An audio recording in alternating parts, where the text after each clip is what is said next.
अस्सलामुअलैकुम, आप देख रहे हैं डॉन न्यूज। मैं हूं नायला असगर। हेडलाइंस आप जान चुके हैं, अभी आपको आगाह करें। पीपल्स पार्टी के चेयरमैन बिलावल भुट्टो ने पेट्रोलियम मसनूआत की कीमतों में इजाफे को मुस्तरद कर दिया है। बिलावल भुट्टो की जानिब से जारी एक बयान में कहा गया है कि पेट्रोल की कीमत मुल्क की तारीख की बुलंद तरीन सतह पर पहुंच गई। इमरान खान ने अवाम की जेबों पर डाका मारा। डॉलर और पेट्रोल जब तारीख की बुलंद तरीन सतह पर होंगे तो हर शय अवाम की दस्तरस से दूर हो जाती है। इमरान खान ने कहा था, रुलाऊंगा, आज पूरी कौम रो रही है और खान साहब चैन की बांसुरी बजा रहे हैं। उन्होंने वजीर आजम से सवाल किया कि बजट के बाद अवाम को रिलीफ पहुंचाने के बड़े बड़े दावे कहां गए। अपडेट कर रहे हैं आपको, बिलावल भुट्टो जरदारी की जानिब से भी पेट्रोल की कीमतों में इजाफे को मुस्तरद कर दिया गया है।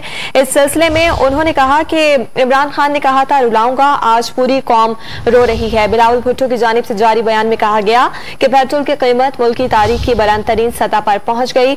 इमरान खान ने अवाम की जेबों पर डाका मारा।